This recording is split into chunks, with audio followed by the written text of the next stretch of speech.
Hey everyone, it's Team Adventurous. Yeah. And we literally just got this fucking React request like 20 minutes ago. And you know what? We're here to serve you, but like a totally heterosexual way. So I'm gonna eat breakfast and we're gonna check out this video about the Carcharadons.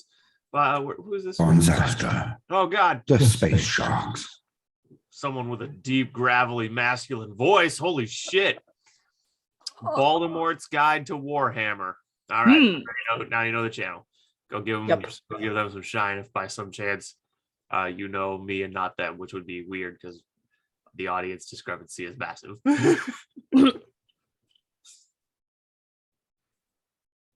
They were dispatched into the outer darkness upon that first day of exile, there to ravage the foes of mankind until their final atonement.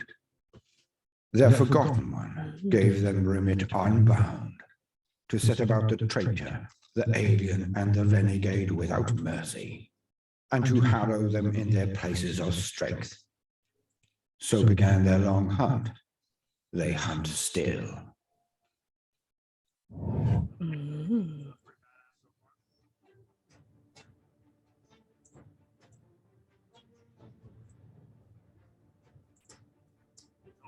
Okay, this intro feels pretty good.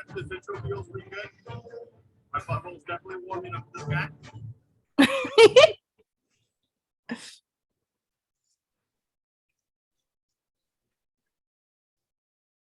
Welcome, gentle listener. I'm Voldemort, your faithful servant. Oh, shit, I forgot. That's right. If I don't put my headphones on, we get that echo. Oh. Tell me, Smalls. I'm sorry, Master. Oh, no. That's another one on the list. I failed.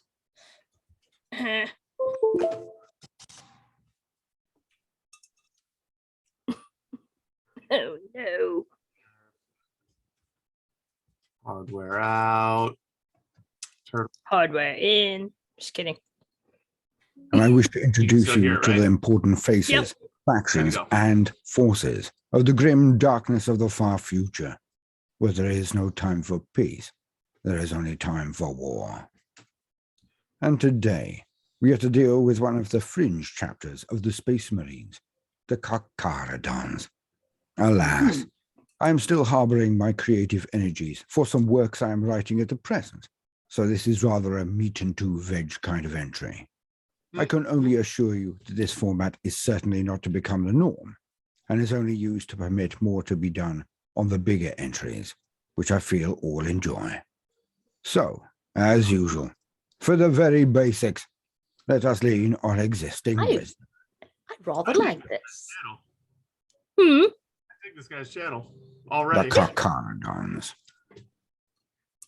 Yes. The Carcharadons, also known as the Carcharadon Astra in High Gothic, and sometimes as the Space Sharks in Low Gothic, are a loyalist marine chapter of an unknown founding, though it has been alleged to be either an ancient chapter born as early as the second founding, or a relatively new chapter raised during the 23rd founding. The Carcharadons are an alleged successor chapter of the Raven Guard, though this remains unconfirmed.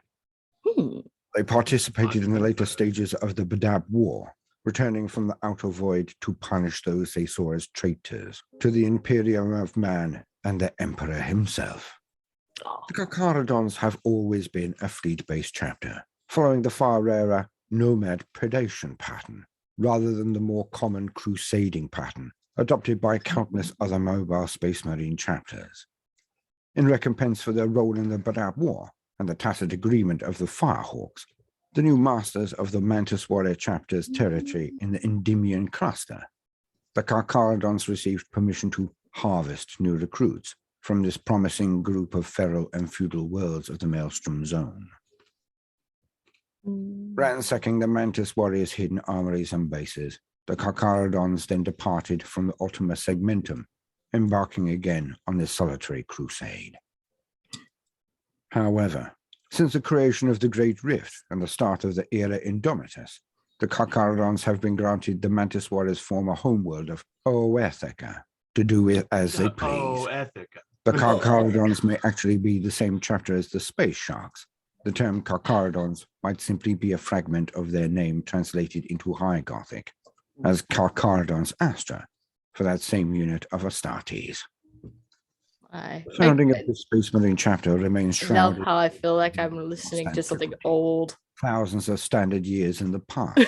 In Imperial and chapter records that the Carcharadons have been serving. I feel like I'm sitting around a fire and this storyteller is like ambiguously either like 52 or 85. You don't know. Yeah. Just sitting there with his cup. It's like tea, and you know it's tea, but you saw him pour a flask in. Yes. And the fire is roaring. And he's just, let me tell you about my ancient brothers, the Carcharadons.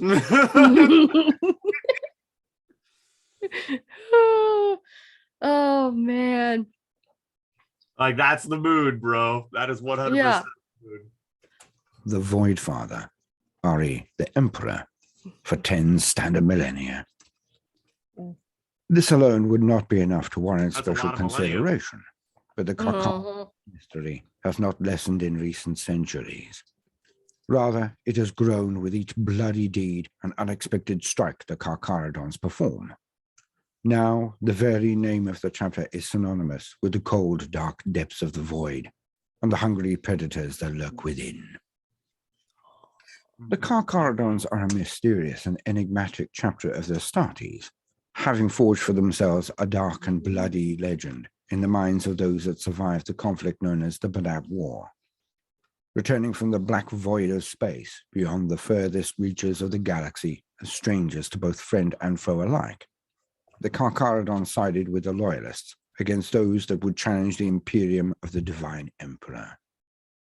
The exact origins of this infamous chapter are hard to pinpoint in Imperial archives, as the Carcharadons have left no records of their activities in recent history. They feature nowhere within the open Imperial records, and likewise, the chapter has no officially recorded battle honors. Furthermore, this chapter is often misidentified with other lesser-known chapters operating with similar nomenclatures and symbology, i.e. the Void Reapers or Blood Sharks, etc. However, sealed and secured records within the Inquisition may shed some light as to the true origins of this chapter.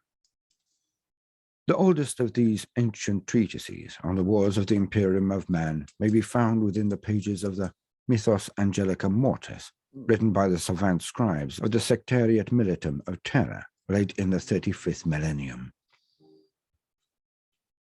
References are made in this oft vague and incomplete work to a Space Marine chapter identified as the Carcharadons. I like how I'm sitting here, I'm just like, okay, yeah. Meanwhile, I'm like, what the fuck is he talking about? I am so out of the loop on so much of this shit. I have so much learning to do. Oh my God, Caitlin. Yeah, well, that's the hubris of man.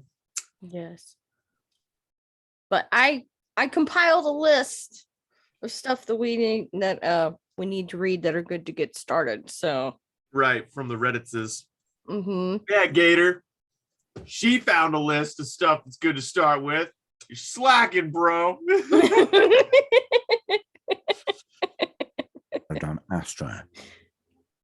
They were dispatched into the outer darkness upon an endless voyage to ravage the foes of mankind, and to set about the traitor, the alien, and the renegade without fear, and harrow them in their places of strength. This text stems from a far older work, now lost, dating back to the unknown era that surrounds the Astropath Wars of the late 32nd and the early 33rd millennia. This is a time now shrouded in myth and allegory, and its true nature has been purged from Imperial history so thoroughly that less is known of it than the Horus Heresy or even the Great Crusade. Other records give chapter variations in name or title, such as the Space Sharks, but all the accounts are consistent on certain similarities of iconography and operation. and in their description of the Carcharadons' bestial but calculated savagery in combat. To this chapter was afforded the sacred and unending duty to travel the interstellar night beyond the Imperium's borders, to locate and destroy the enemies of mankind before they could penetrate Imperial space. The only other tantalizing clues to the chapter's origins can be offered up by those few Imperial servants who have had the dubious honor of encountering the enigmatic Carcharadons. Dubious. For the most part, these individuals have been dispatched to explore the outermost bounds of the galaxy, explorators, rogue traders, and the like. Beyond these rare encounters recorded in various fragmentary Imperial data vaults, the only information forthcoming on the Carcharadons are the stories of their oft bloody deeds across the galaxy. I Notable wonder if this campaigns. is actually this guy's voice, Solar rebellions, or if it's something he Circa. just puts on. That's a good question. Yeah, because if this is really this guy's voice, that is badass.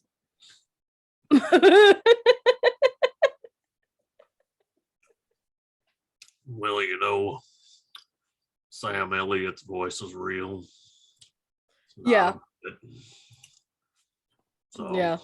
I reckon, man, voices like these Mhm. are out there.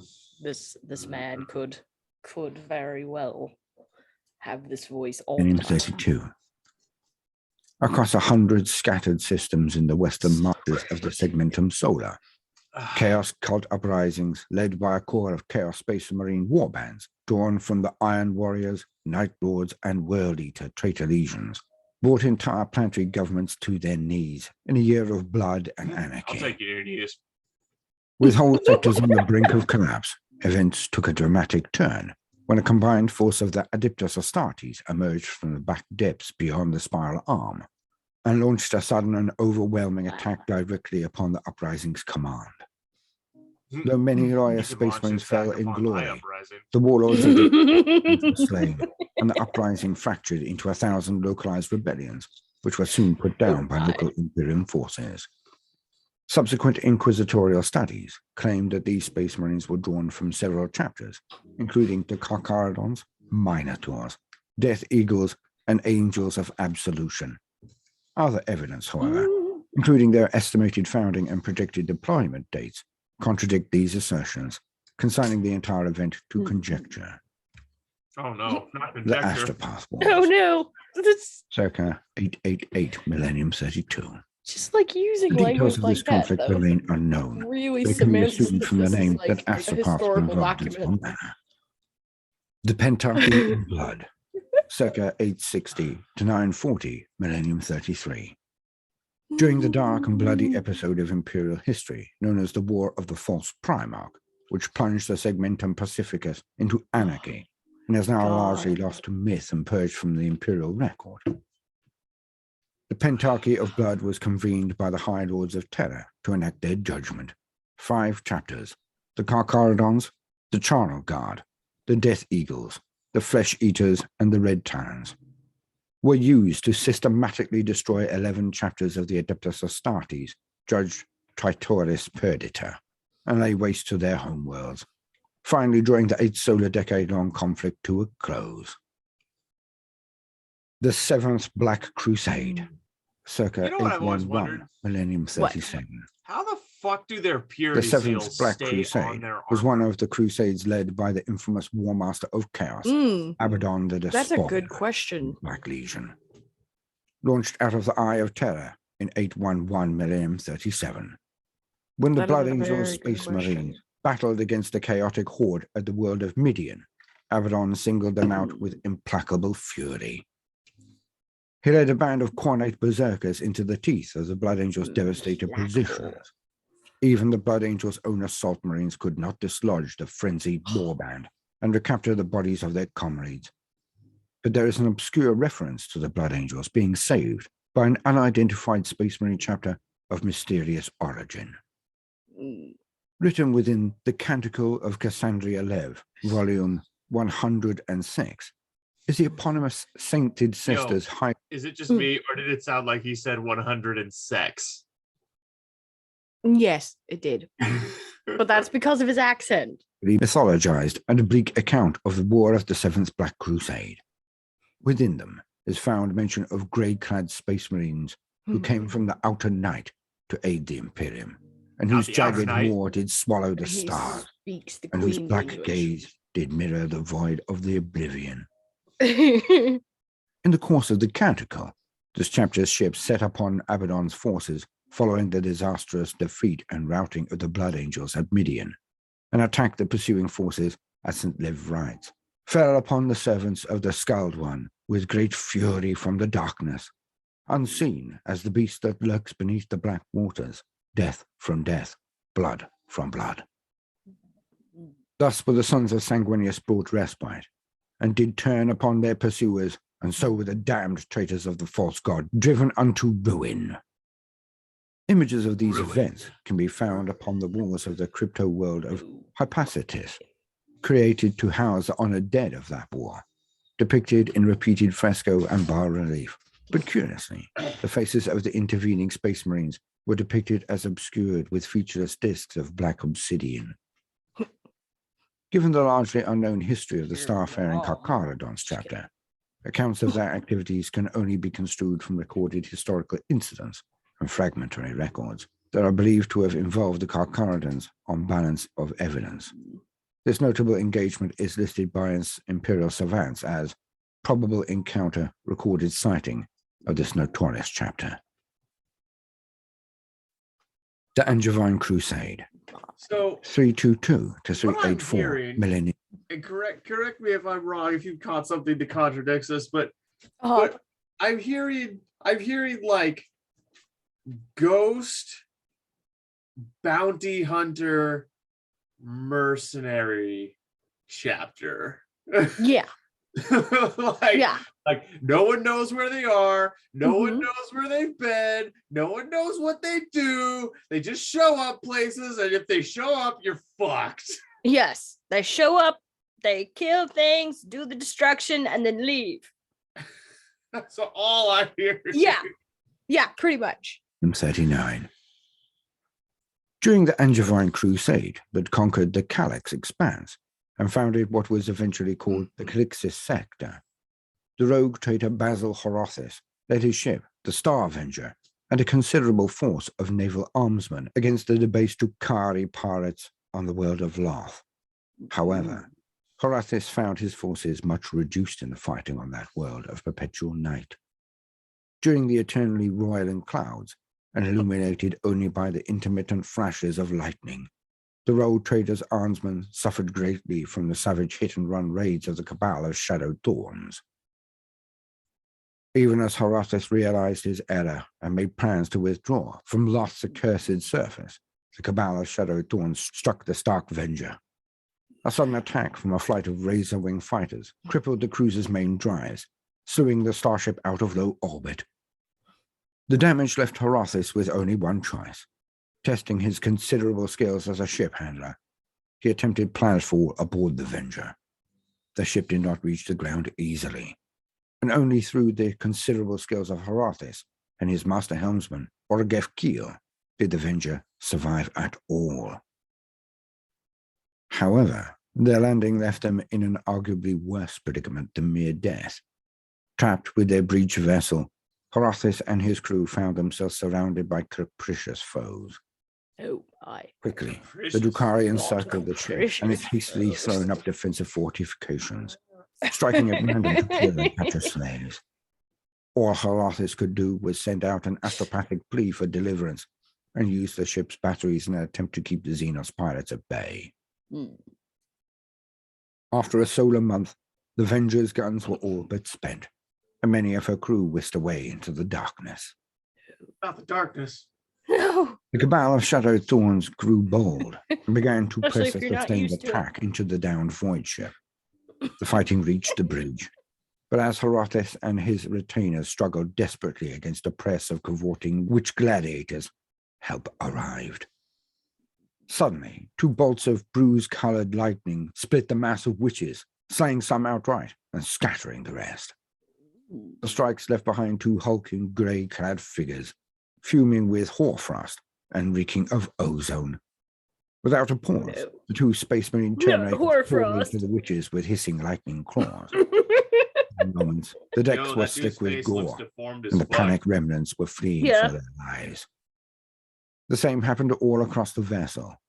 The survivors told of hundreds of assault Terminators, though there could not have been more than a dozen, appearing wherever the battle was thickest to rip through the invaders with savage butchery. So fierce was the counterattack that the Drukhari quickly fled the Venger. On the Savage butchery shadow-shrouded is death plains butchery. beyond the hull, Thunderhawks disgorged 30 grey-clad warriors armed with bolter and blade. Man, Confusion, fear, think all and rage butchery is overtook the savage. Drukhari pirates, and they flew towards the Space Marines. No Not doubt really. they intended bloody revenge. oh yeah. Some butchery is clinical and precise. Well, yeah. True. That's what a skilled butcher does. Yeah. That's beautiful savagery. However, the Space Marines awaited the assault implacably. Drawn up in loose ranks outside their gunships, they did not fire a single shot, even when beams of dark energy began to crackle overhead. When the fastest scourgers were no more than 100 meters from the Space Marines' lines, the Emperor's Chosen sprang their trap. The gloomy surface of Loth knew light for the first time in eons, as searing lance beams split the clouds. In an incredible display of precision targeting, they scoured the ground around the Venger and the Space Marines to boiling lava, incinerating the Drukhari. Only then did the Space Marines spring into action, hunting the survivors until they fled wailing back to their webway gates. In the Send them aftermath, back to their mamas. Horathis spoke briefly with the commander of the Space Marines. Horathis later described this Astartes as deathly pale of countenance, with blank, black eyes and sharp teeth. Speaking only in ancient High Gothic, he informed I love Horathis that. that reinforcements from the Crusade were inbound, and politely but firmly requested a tithe of war supplies from the Venger's vaults. He refused to identify himself or his men, and departed 3 solar days before the arrival of Imperial Navy Such outriders. a good word. It was only after the Crusades' What's a good word? Countenance. inquisitorial representatives questioned Horathis, now busy establishing his estates on Loth, that they realized these Space Marines belonged to no chapter affiliated with the Crusade, and drew connections between ancient myths of a long-forgotten chapter.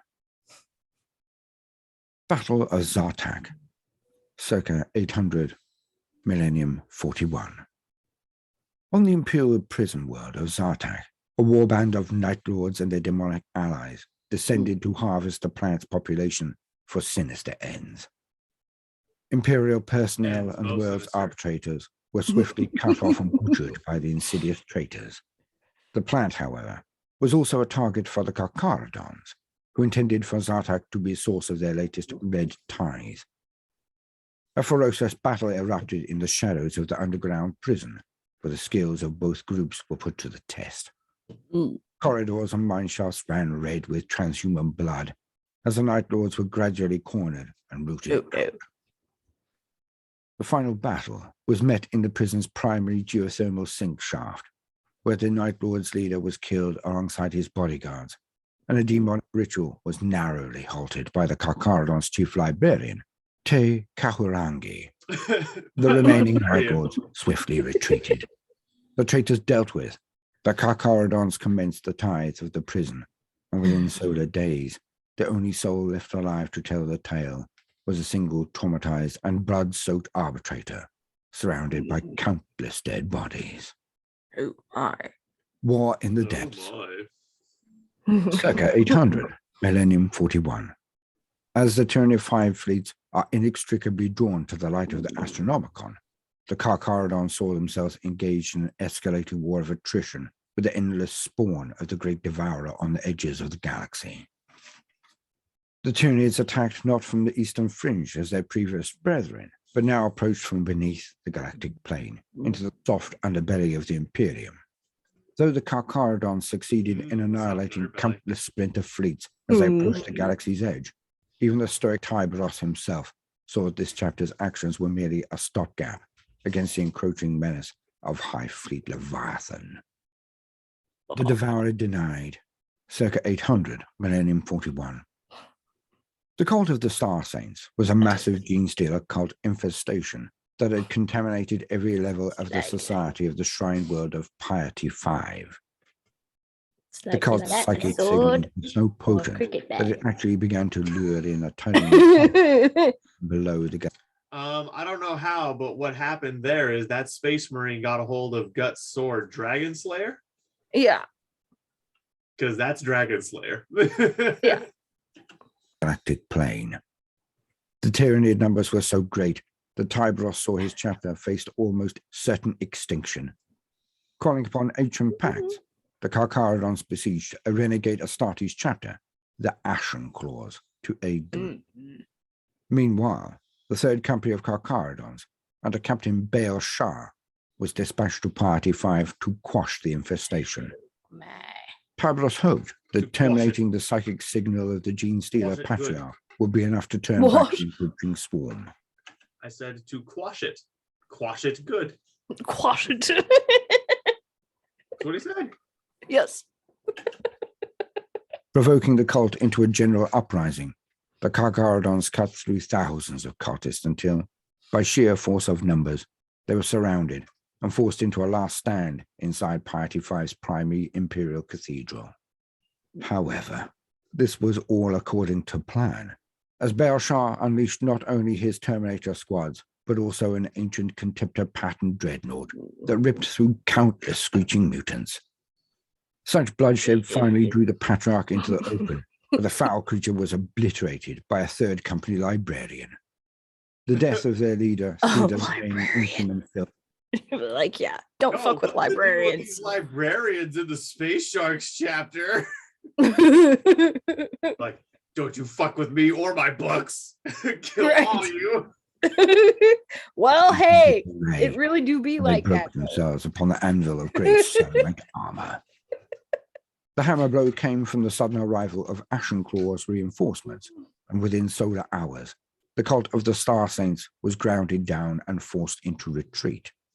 The sudden termination of the psychic beacon caused the nearby Hive Fleet to falter in its advance, and it withdrew back to the void beneath the galaxy, sparing the Carcharadons from extinction, if only temporarily. Several solar weeks later, an Imperial Retribution force arrived to find Piety 5 a ruined husk and set about culling the few surviving gene stealers. The Imperium never learned the full extent of the Carcharadon sacrifice, or of the unspeakable horror they helped to stop. The Badab War, redacted. Basically, there are many fine tales in this war, which should not be skipped over in one entry for the Carcharadons.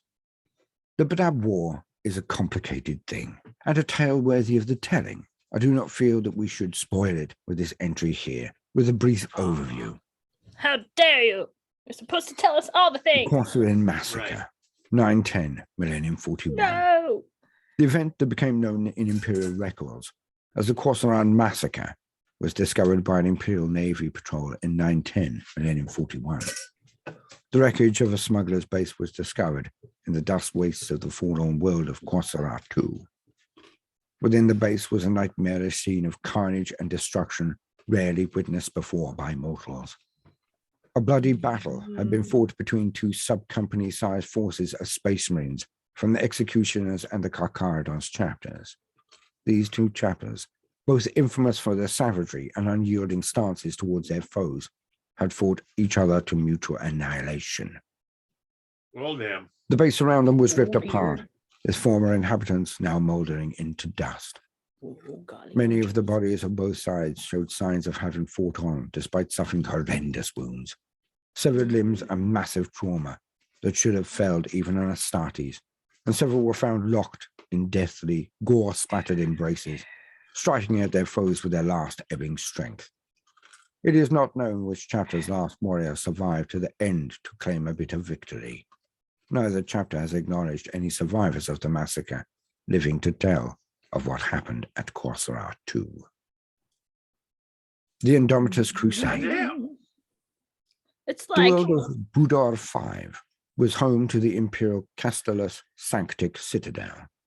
During the Indomitus Crusade, the citadel was captured by a force of heretic Astartes, of the Word Bearers, who repelled numerous sieges led by elements of the Crusaders' fleet Secundus, battlegroup Betares.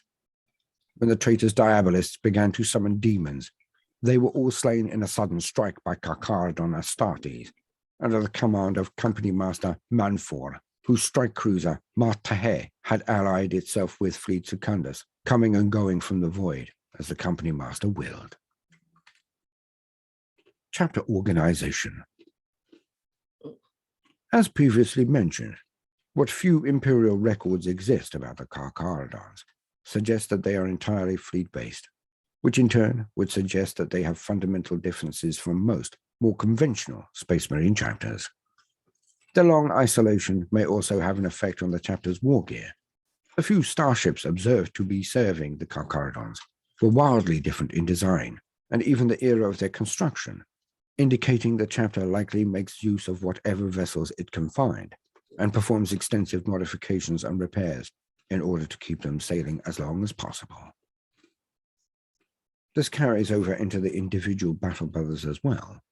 Those Carcharadons who have been seen often sport arms of ancient provenance. They are far more likely to carry weapons such as the ancient Phobos R017 pattern bolter or the Mark V Heresy pattern power armor from 10,000 standard years in the Imperium's past, alongside other weapons and gear that span the entirety of that 10 millennium history. Again, it is likely that this is a byproduct of the chapter's enforced self-sufficiency. These attitudes seem to apply to the chapter's overall organization, although anecdotal evidence indicates the Carcharadons roughly conform to the tactical and squad doctrines of the Codex Astartes. This does not carry over to its command structure and company arrangements. Instead, the Carcharadons seem to split their chapter into a number of battle companies designed to operate independently. Each has an augmented auxiliary force of scout marines for reconnaissance and evaluation of the enemy, and a dedicated spearhead of Terminator veterans who serve as a company captain's bodyguard. It seems likely the Carcharadons eschew reserve companies entirely. Those accounts which purport to be of the Carcharadons indicate that they often seem to have abandoned the Codex Astartes prescribed symbols and insignia that signify rank and assignment in a battle company. In their place, the Battle Brothers use a wide range of personal and totemic markings, corresponding with their primitivist tendencies.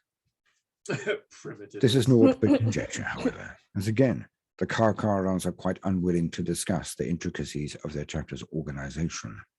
The Carcharadons have been observed to make use of chaplains and librarians, with little deviation from their roles in other chapters. However, apothecaries and tech marines seldom appear outside the Carcharadons' Nomad fleet. It is very likely that the Carcharadons recognize the vital role these space marines play in preserving and maintaining their chapter's very existence, and keep them on hand whenever possible. These last two cadres may have been held in reserve in the chapter's... Caitlin, say it loud enough for the audience to hear. What? I was just saying because here.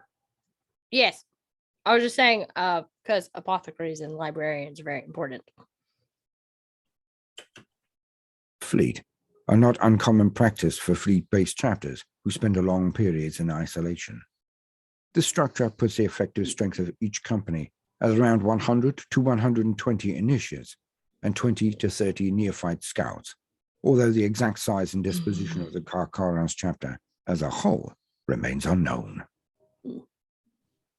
Only a few intelligible accounts of the Carcharadons exist that tell of the chapter's very disciplined order of deployment and battle, despite the evidence from casual observers that they are a barbarous and savage chapter in nature. Their deployments and use of shock assault tactics is highly reminiscent of the Black Templars, although these chapters are diametrically opposed in character and color. What? This is highly reminiscent of getting a lecture at a college. Yeah, but like in the best possible way. Right. Yeah. No, I think it would be far more interesting it would be far more interesting if there was a person who actually gave lectures like this. Culture. They tend to display an overriding desire to close with the enemy and shatter their foes in bloody personal combat. Specialist ranks. The Carcharadons' order of battle contains several officer positions not present in other Space Marine chapters, though they largely resemble the standard Codex ranks. Shade Lord. The title of Shade Lord is now used instead of Chapter Master by the commander of the Carcharadons. This title was only known to have been previously used by the exiled Shade Ravenguard Lord. commander and former Legion Master Arcus Fat during the... I know, might as well call himself A. I couldn't fucking say it right for my broke. Jeez, Edgelord. You might as well go around calling yourself Edgelord. Fuck. What the fuck was that? My brain was just like. It was like words. But it is now used by the chapter master of the Carcharadons, indicates that Arcus Fowl may have gone on to be the founder of that chapter, who is known to the Carcharadons as the Forgotten One. Company Master. Carcharadon captains are called Company Masters instead. Reaper Prime. A Reaper Prime is an additional title given to a company master. Beyond the captaincy of their own company, it is their job to ensure the chapter is consistently supplied with fresh aspirants, normally achieved during the Red Tides, when the chapter's edicts of exile permitted to descend on an imperial world to harvest the population for chapter serfs and potential aspirants. Harvester Prime. A Harvester Prime is an additional title that is also given to a company master. It is their duty to seek out archaeotech, a lost technology on the isolated worlds that lie in the outer dark. This acquisition of technology is achieved during a so-called Grey Tide, contributed to the tech priests of Mars for Astartes' arms and equipment, per the chapter's ancient pact with the Adeptus Mechanicus. Strike Leader, the equivalent of Sergeant. Void Brother, the equivalent of Battle Brother. Specialist Formations. Red Brethren, Terminator Veteran Marines. These Terminator Armored Elite. He's like, I'm far more interesting. All Red Brethren I will make it remain known. armed and armored at all times. Hey, but do you see this? Do you hear this disrespect? Yes, I do. What?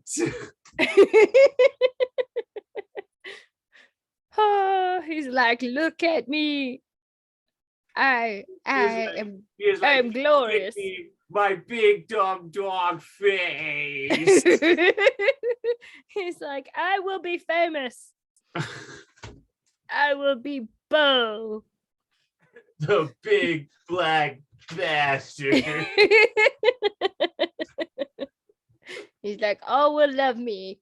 All will love me and despair. Your tongue is like gravel on my ass. He's like, but I thought I was licking your neck. This is very confusing.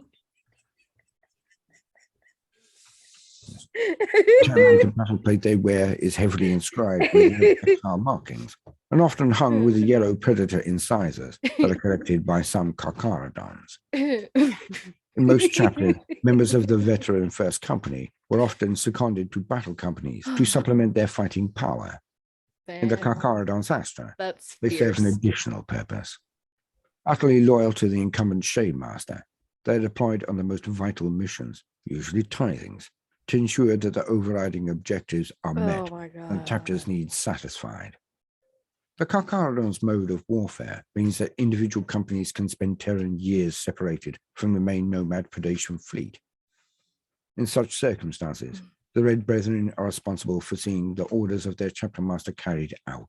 The Red Brethren also, however, fall under the command of the company master they are assigned to and are bound to follow his orders. Yep, he's like, I will be lapdog by the Shade Lord. He's like, devourers, victory. the equivalent of assault marines. He's like, if I fit, I sit. Chapter And recruited I always make myself red fit. tides.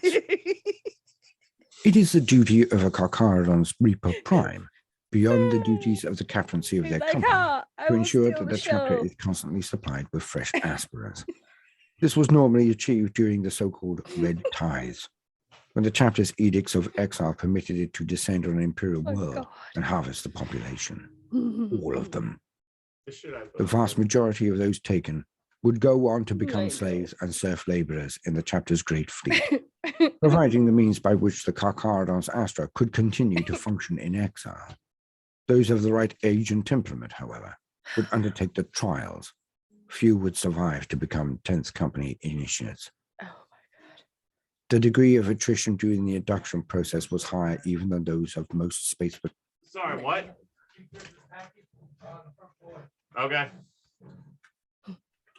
chapters, but it was an unavoidable legacy of the Carcharadons' unique nature. The Ancient Pact.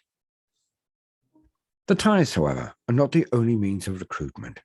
During times of desperation, the chapter had recourse to another brotherhood, one that, like the Carcharadons, had chosen the path of exile. The Ashen Claws. During the darkness of the Horus Heresy, not all of the Legiones Astartes had cast in their lot with either the Emperor or the traitor Horus.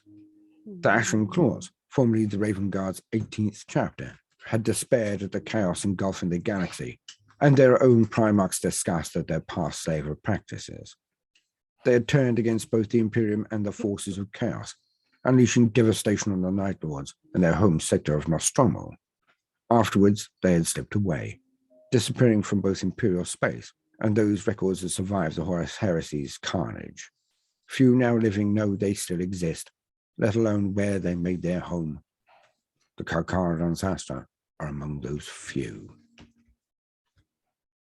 However, when dealing with these outcasts, the Carcharadons have to step lightly, for negotiations with such renegades are tricky at best, and at worst, often result in bloodshed. The Carcharadons only deal with their renegade brethren in the most dire of circumstances, especially when their own numbers have grown too thin to be replenished by the Red Tides alone. This is a direct result of sustaining too many casualties at a rate that cannot be replaced, due to the Carcharadons' never-ending war in the depths. And they cannot increase their rate of recruitment without compromising the induction process or dedicating extra companies to the tides. War material is the currency the Carcharadons have to pay for their harvest of flesh, but dealing with their erstwhile brethren is a dubious undertaking, for Targetus is a dangerous place. The Ashen Claws do not treat the Carcharadons with the respect they deserve.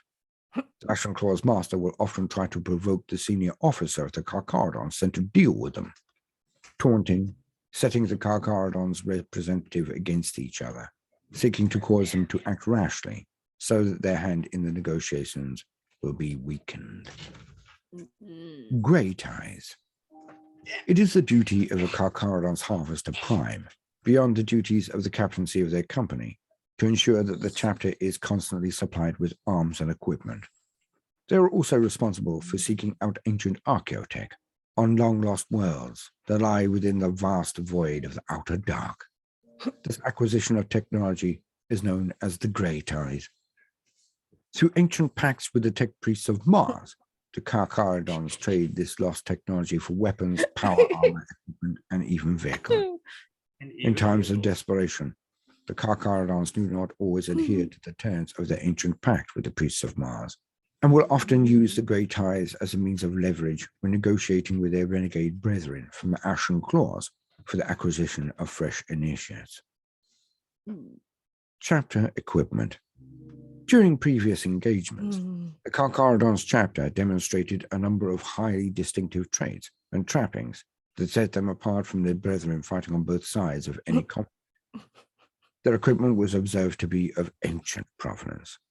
Much of their weapons, arms, vehicles, war gear, and other technology were of designs and patterns that had covered the span of the Imperium's birth and history.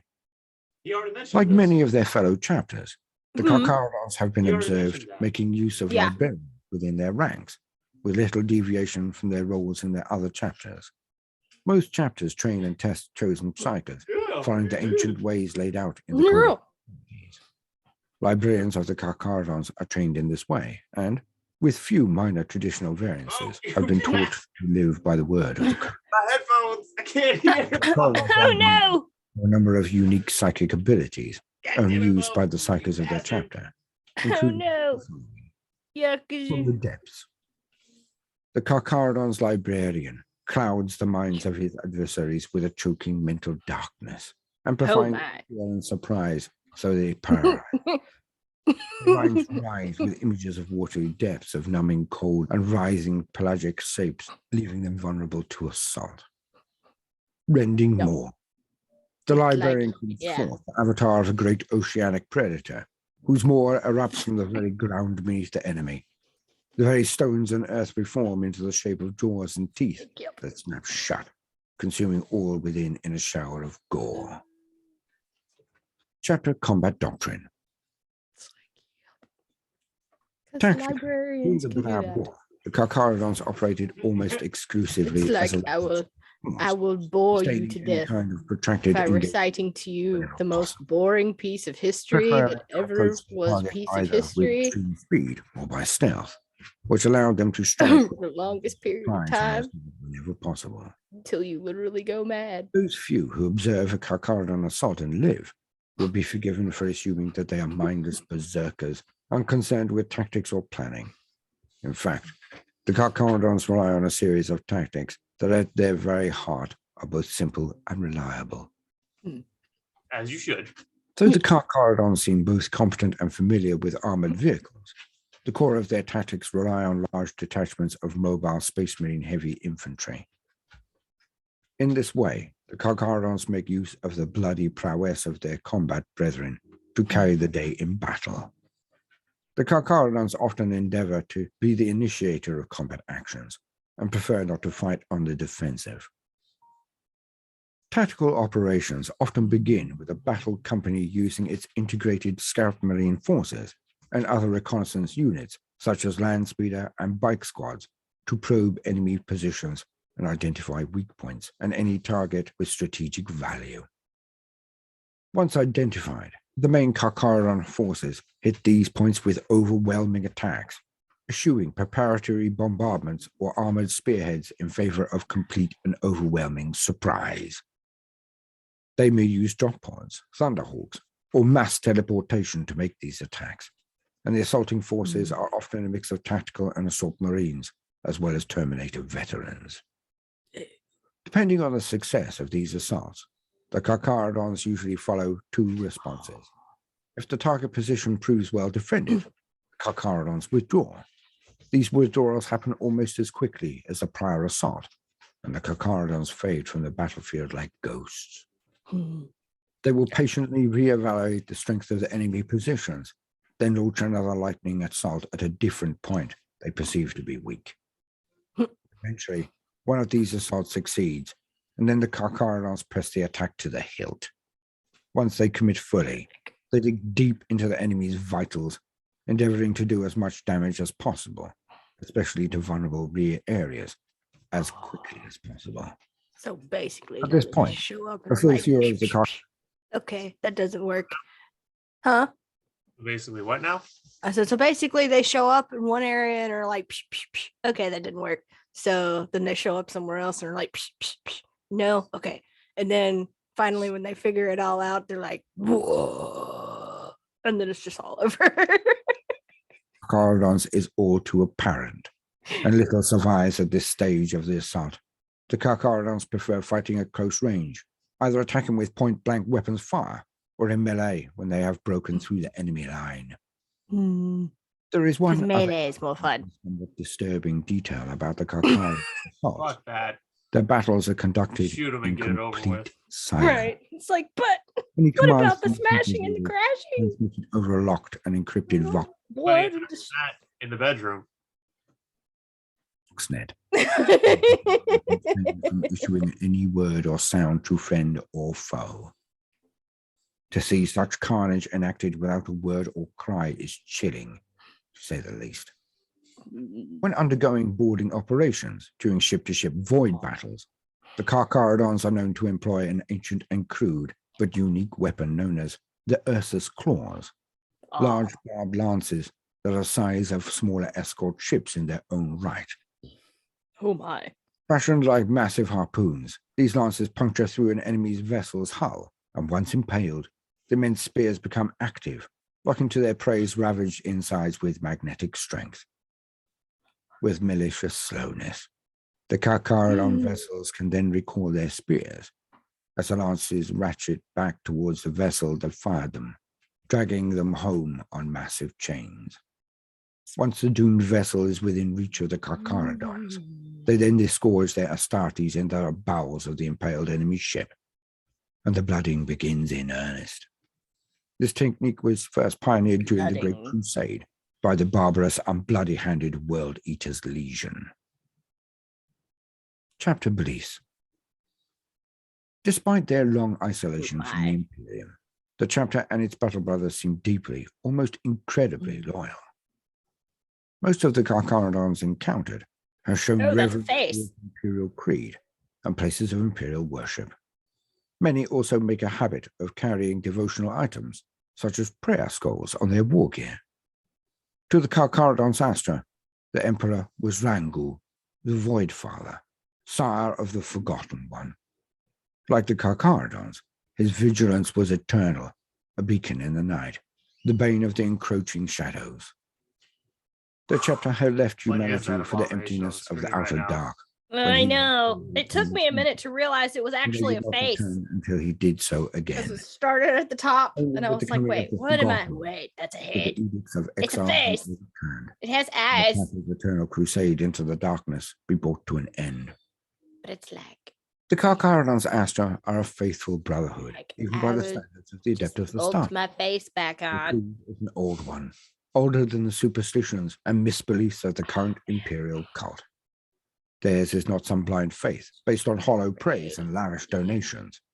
Their memories of the Emperor are of a living, breathing titan. And terror is far more to them than some distant hub of galaxy-spanning bureaucracy. Their connection to it is ancient and primal. It has sustained their loyalty and their determination for 10,000 standard years, amidst the loneliness of the outer dark. When they had first been banished, none had expected them to survive, let alone remain united as a chapter. But survive they did. Their disparate heritage, bound by their faith in him on old Earth. Nothing could shake that. Nothing. Many Carcharadons battle brothers carry abstract, scrimshaw talismans, or decorate their armor with intricate and abstract line work.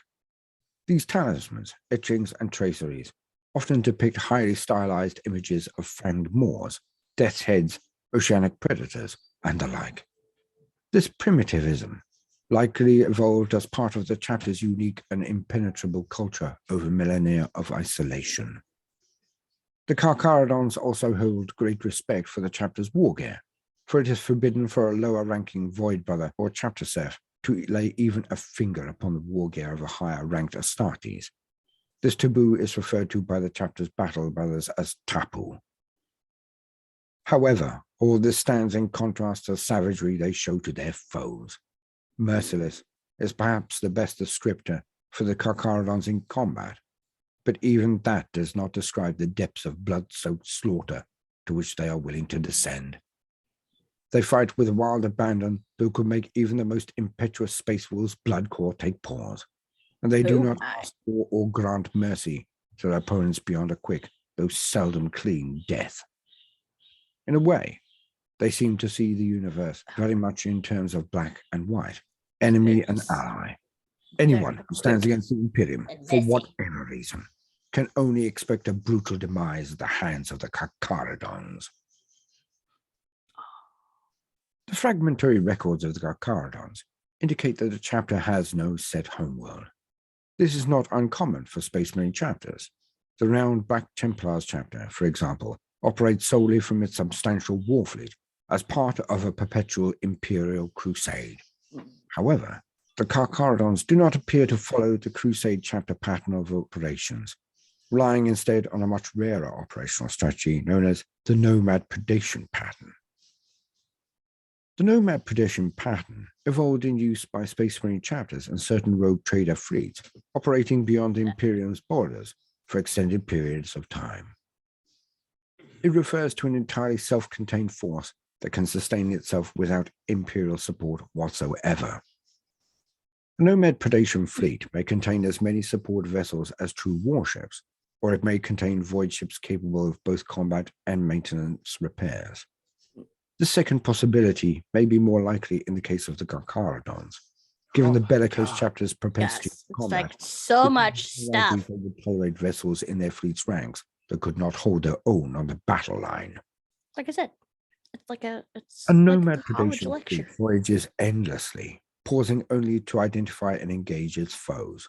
It must choose its targets carefully, selecting those within its means to destroy, without threatening the fleet's viability as a fighting force. And the dedication Once it selects required the to put appropriate something like victims, this it can together. descend upon them quickly and savagely, engaging and destroying potential threats or launching spoiling attacks against foes too large to attack in force. The fleet obtains resources from the vanquished foe before vanishing, safe from any potential retaliation. Though one cannot be certain that this is the means by which the Carcharadons operate, the tactics do seem to perfectly fit their observed behavior. If this is the case, the Carcharadons most likely replenish their ranks in the same manner as other chapters that follow the Nomad Predation pattern. Namely, they cull potential initiates from among the young of the survivors of their assaults, providing those survivors are human and free of the corrupting influence of the warp.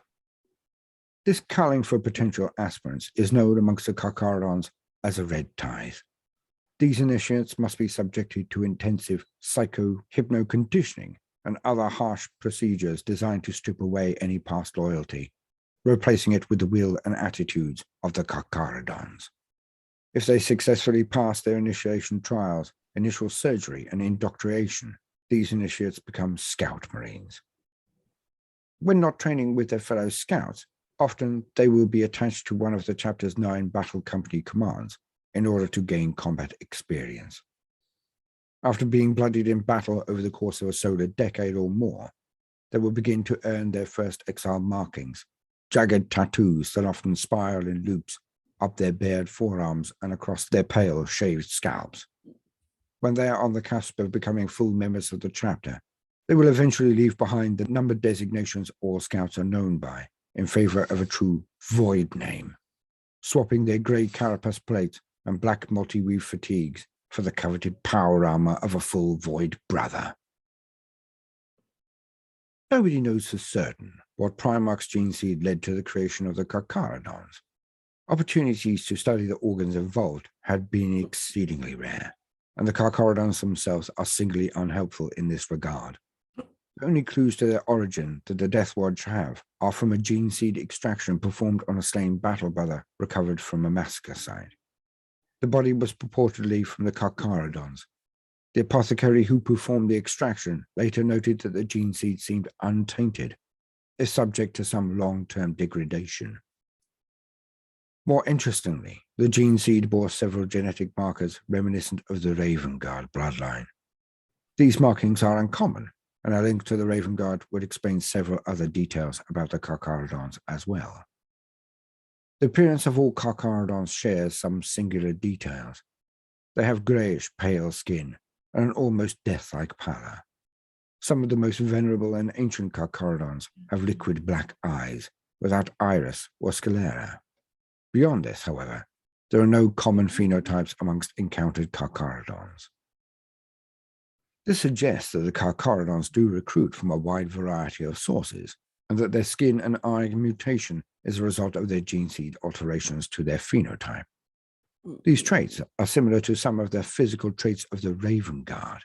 However, even if the chapter does count Corvus Corax as its progenitor, many standard millennia of genetic drift would have likely created distinct differences. While traveling through the darkness of space, Most Carcharadon void brothers sleep in individual cryotanks. It is how the chapter's battle brothers spend a great deal of time in void space. Existing in the lifeless dark beyond the stars is no easy thing. The Carcharadons Astra have been roaming it for 10 standard millennia, cut off from all contact with the wider Imperium. The normal avenues for recuperation and replenishment utilized by other Space Marine chapters are rarely open to them. The suspended hibernation afforded by the cryotanks provides the chapter with a method of rest between combat operations and training cycles, and helps preserve its strength. Typically, it is younger brethren and initiates who utilize the tanks the most, overcoming deep void sickness through the meditational activities of their newly implanted Suzanne membrane. Older Carcharadons usually find it increasingly difficult to rest, even through their longer voyages. It is said that the eldest of their kind haven't used the tanks for Terran's centuries. The Primax Curse. Very long time. The Carcharadons are an insular and taciturn bunch, and this only becomes more pronounced when they are amongst other Space Marines. They also possess a well-deserved reputation for merciless slaughter. If a Carcharadon were to lose his grip on sanity, those traits would likely amplify with unpleasant results. When the chapter's genetic curse manifests itself in an effective battle brother, it comes on in 3 stages. Stage 1, coldly formal. The battle brother withdraws even more from the company of his colleagues, taking refuge in a chill and formal demeanor. In addition, the battle brother tends to speak almost entirely in High Gothic when addressing a non-Carcharadon, although they can, grudgingly, speak in Low Gothic if need be. It's like, but you already said that though. Stage 2, Yes. merciless. Earlier. The battle brother does not tolerate any enemy, whether Xenos, heretic, or even fellow humans who may have been misled into rebellion against the Imperium's rightful rule. The battle brother grimly executes any opponents he encounters, even if they have surrendered, possess valuable intelligence, or are not frontline combatants. Stage 3, silent as the depths. The battle brother withdraws almost entirely from interacting with others. He will not lead squads, and will almost always carry out missions on his own. Death Watch service. Though it has happened only rarely, lone Space Marines in dark grey livery and speaking ancient variants of High Gothic have, on occasions, arrived at the fortress of the Death Watch in the Jericho Reach, and perhaps elsewhere, in order to fulfill the obligations of their sworn oath. When pressed, some of these Space Marines have said they hail from a chapter known as the Carcharadons. However, beyond these rare encounters recorded in the dusty data vaults of Watch Fortress Erioch, the only information forthcoming on the Carcharadons are stories of their fell deeds throughout the Imperium. Chapter Fleet. The Carcharadons' fleet, though extensive, is inconsistent in makeup. The vessels of the Carcharadons are a mismatch of old and heavily modified classes and capabilities. Within its line of battle are numerous examples of either very ancient, salvaged, or extensively repaired vessels. Many fleet-based Space Marine chapters use the conventional Crusade chapter pattern, which consciously imitates the examples of the Space Marine legions of old. Instead, the majority of the Carcharadons' Nomad Predation fleet has been in service since the first days of exile, that dark time when the first members of the chapter known as the Wandering Ancestors have been banished from their homeworld, the ranks of their brethren and ordered out beyond the galaxy's edge. The Carcharadons chapter colors are primarily grey. In many instances, the more conventional emblems of the Imperium are found alongside idiosyncratic markings, often abstract or depictive images and tokens concerning fanged maws, death heads, oceanic predators, and bloody wounds. The Carcharadons chapter badge is a great white shark motif, jaw curling towards tail fin to form a razor-toothed crescent set upon a void of black. Carcharadon origins.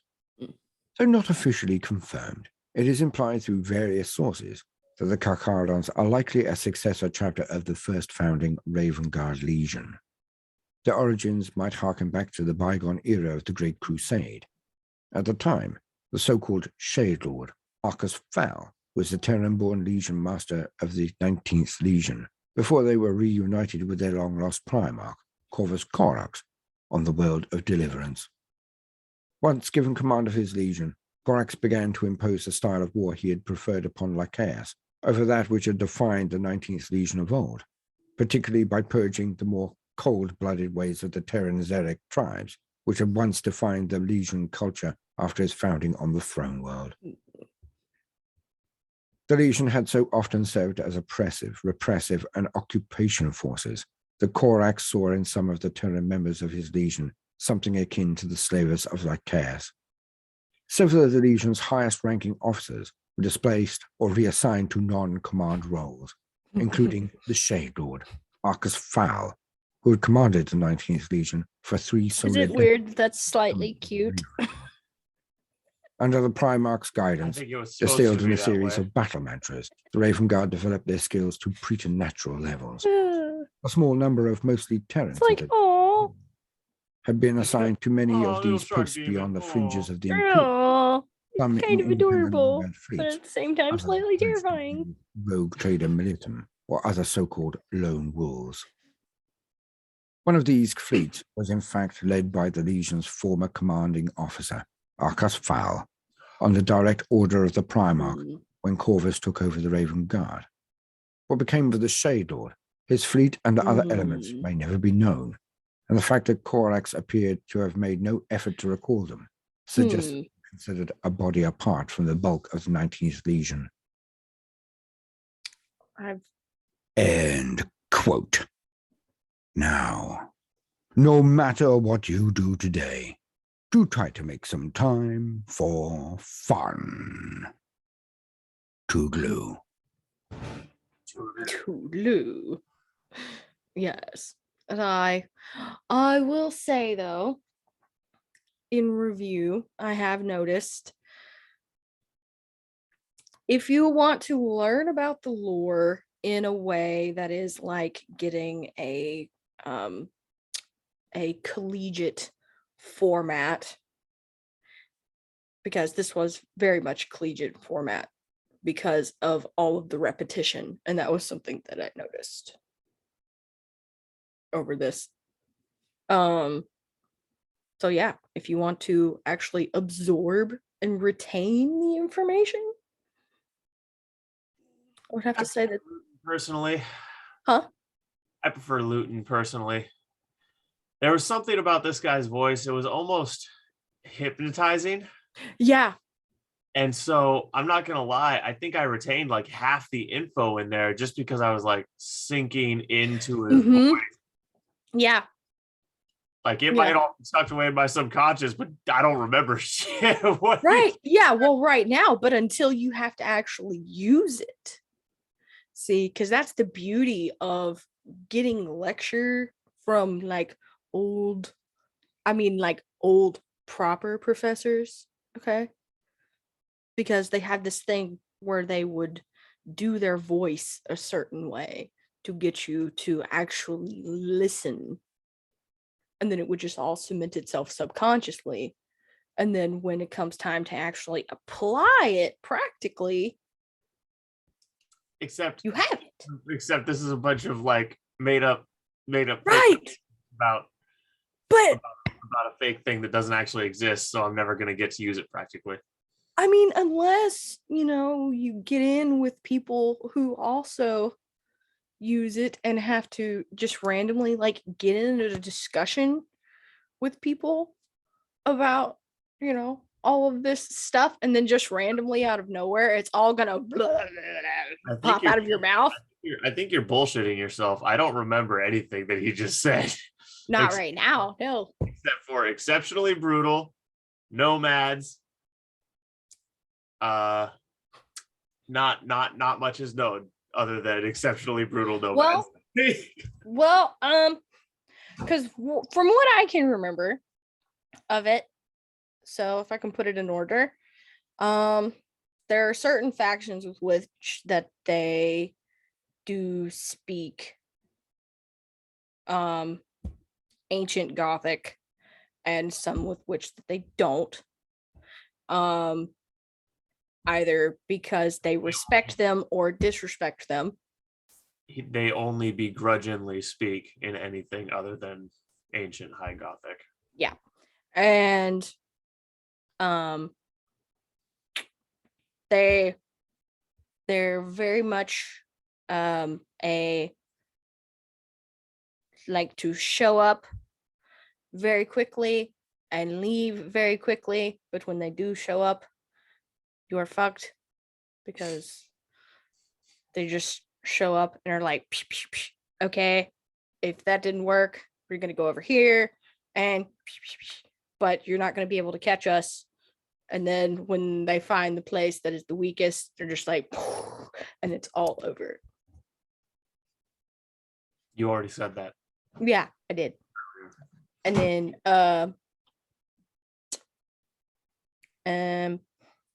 they're not really sure where specifically they came from. They just kind of showed up one day. You said that many times. Yes. Well, I'm just saying that's